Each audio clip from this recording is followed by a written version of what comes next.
Hey guys, Ben here, and I wanted to talk to you a little bit about what's going on with rental property right now. It's not just homes for sale that are scarce, and judging by active rental listings in MLS, homes to rent are just as hard to find. Now, we know most rentals are not listed actually in MLS, but the MLS counts do give us a reasonable guide to how hard it is to find a home to rent. We're seeing a drop of 35% where home sales is in excess of 41. The inability to evict a tenant not paying rent means there are fewer landlords looking for tenants. So this is one obvious reason why rentals are hard to find.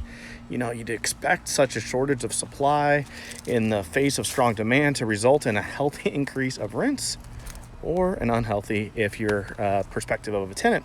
Well, you'd be correct. The fast rate of increase in rents is a very important reason why 2020 is different than the bubble year of '05.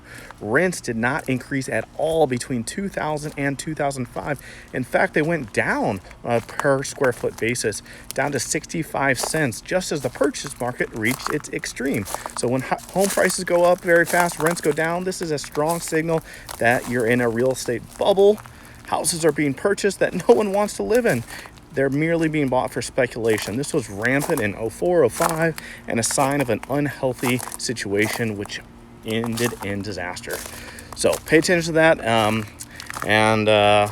The situation in 2020 is quite the opposite. We've got too few homes for the people who are wishing to live in them, whether they wish to have people who, remember the housing crash and they're just too fearful it'll happen again.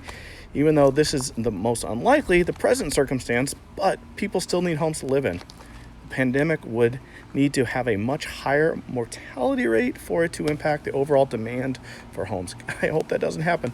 Damaged economy does not imply a damaged housing market. However, the housing market is so large that it can bring down the whole economy as it did back in '05 to '09. So we're not currently in a housing bubble, even though prices are accelerating. People who think we are experiencing bubble conditions and that prices will start to fall have unfortunately misinterpreted the situation.